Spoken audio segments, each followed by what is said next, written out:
Today I want to tell you something about the Collie, because this dog holds a special status in many cultures, as its remarkable intelligence, gentle nature, and ability to work closely with humans have made it a symbol of loyalty and protection. And in earlier centuries, it was not only used as a herding dog in Scottish and English regions, but also regarded as a companion that made families, flocks, and remote farms safer, while its role in stories and traditions shows how strongly people valued its sensitivity and dependable character. Over time, the Collie became an animal associated with leadership, courage, and social connection. And in modern cultures, it represents reliability, emotional closeness, and a unique bond between humans and dogs, with its presence in films, literature, and everyday narratives illustrating that it has grown far beyond its original purpose and is now seen as a protector, friend, and companion whose significance is deeply rooted in human life.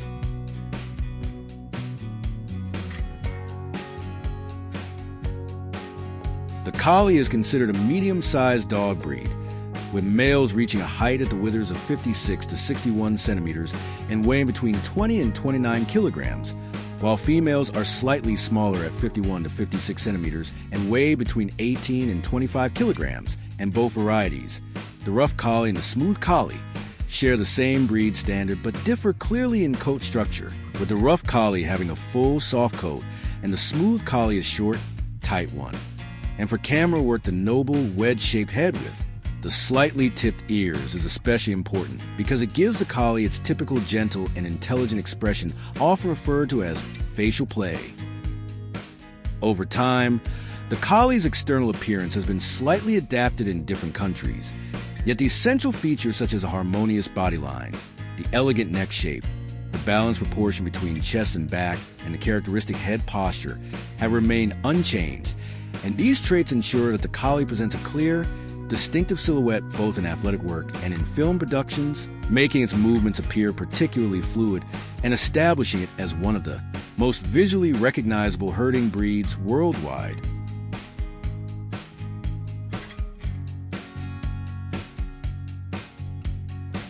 The geographical origin of the Collie lies in the rugged, often harsh Scottish Highlands and moorlands, where over centuries a dog had to develop that could cope with steep slopes, rocky paths, constantly changing weather, and widely scattered grazing areas. So early Collies not only gained physical endurance, but also the ability to make independent decisions, guide large flocks across long distances, and work reliably in difficult terrain, forming the foundation for the breed's modern intelligence, resilience, and strong working drive. Over time, the Collie spread from these remote regions to other parts of Britain, with its original role as a herding dog remaining central, and as sheep farming expanded and larger agricultural operations emerged, the Collie was used more frequently, allowing its reputation as a reliable, agile, and intelligent working dog to grow, and eventually leading to recognition not only in Scotland, but also in England and later worldwide as a herding dog, family companion, and cultural symbol whose origins remain closely tied to the landscape and traditions of the Highlands.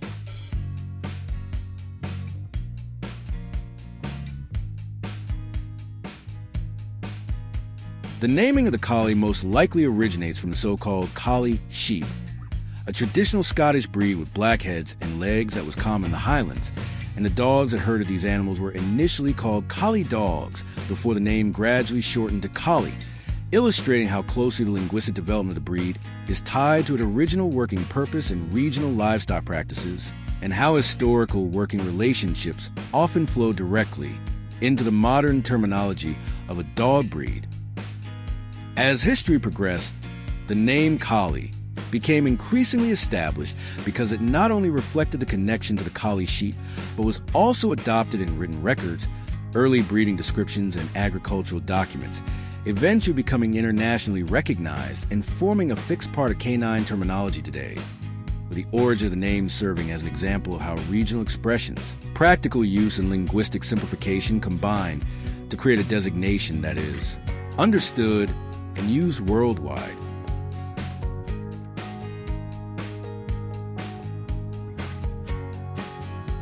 The genetic development of the Collie began as early as the 13th century, when the original working Collie was noticeably smaller, sturdier, and physically tougher because it had to cope with harsh conditions in the Scottish Highlands, But in the 19th century, its appearance changed significantly when Bursoes, Russian sighthounds with long, narrow heads, were likely introduced into the breeding lines, giving the collie its distinctive elongated head shape, more elegant silhouette, and the characteristic expression seen today. So the modern breed represents a blend of traditional working ability and deliberate refinement. As breeding continued, this combination of rugged origins and later crossbreeding created a unique balance between physical capability and aesthetic elegance, because the old traits such as endurance, independence, and herding instinct remained intact, while the Bursy influenced head shape, the finer neckline, and the overall more harmonious body structure turned the collie into a breed that presents a recognizable appearance both in practical herding work and in shows or film portrayals, with its genetic roots still clearly visible today.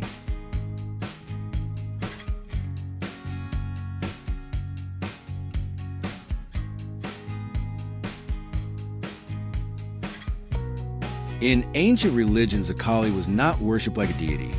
yet it experienced one of the most remarkable cultural elevations in history,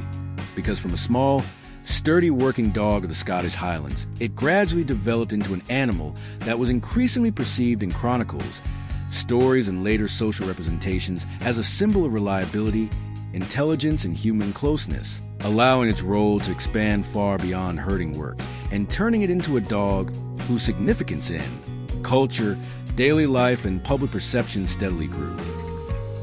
This development continued as the collie moved into the spotlight during the 19th and early 20th centuries through literature, early animal portrayals, social ideals, and later media presence, making it one of the few working dogs to undergo a genuine social elevation because its traits such as loyalty, elegance, and emotional connection align perfectly with the values of a modern society, ultimately establishing the collie as a cultural symbol whose appreciation and influence extend far beyond its original function and remain strong today.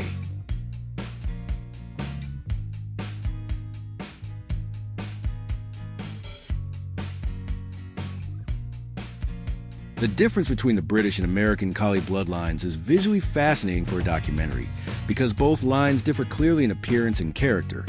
with the British FCI standard used in Germany and Europe producing a more delicate, gentle, and traditionally sweet-expressed collie whose smaller almond-shaped eyes and extremely plush, fluffy coat often make the dog appear fuller than it actually is, while the American AKC line results in a noticeably larger, heavier, and more athletic dog with stronger, more masculine facial structure, slightly larger eyes, and a long but flatter, weather-resistant coat that reveals the sporty silhouette much more clearly, creating a completely different visual impression. These two lines developed independently over many decades, with the British Collie maintaining traditional, elegant, and softly defined type focused heavily on expression and refinement, while the American line was intentionally bred toward size, strength, and athletic presence, producing a dog that appears far more dynamic in movement, posture, and overall silhouette. And this contrast makes a comparison of both standards particularly compelling for film work, because it demonstrates how differently a single breed can look despite sharing the same origin.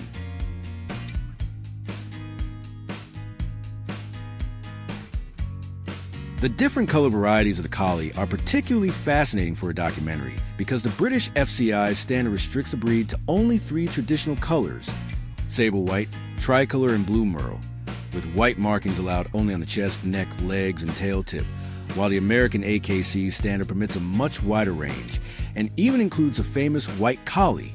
whose body is almost entirely white with only a colored head or occasional patches on the back, making the visual comparison between the two lines striking and showing how strongly color distribution and coat presentation influence the perception of the breed on camera. What makes this contrast even more interesting is that the American standard, with its broader color options, creates a distinct visual aesthetic, as the more athletic silhouette and flatter, weather-resistant coat of the AKC line allow the colors to stand out more clearly, while the British Collie, with its plush, fluffy coat and strictly defined color areas, presents a more traditional and softer appearance. And this contrast is further highlighted in the documentary by the fact that the original film dog, Lassie, came from the American line, yet visually represented the classic sable white type,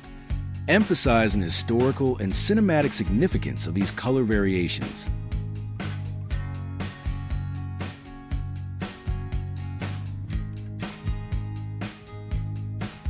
The entire film demonstrates how exceptional the collie is in its development,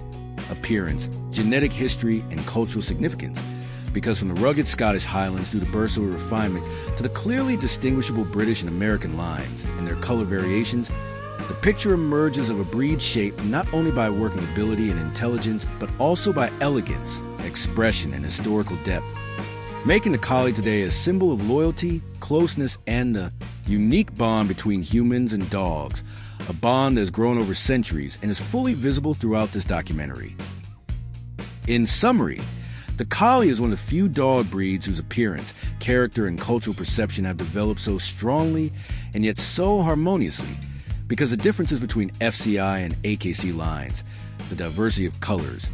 the historical elevation, and the worldwide recognition show how deeply this dog has influenced and accompanied people, making the collie not just a herding or family dog, but a living piece of cultural history, whose significance extends far beyond its original purpose, and whose impact will continue into the future.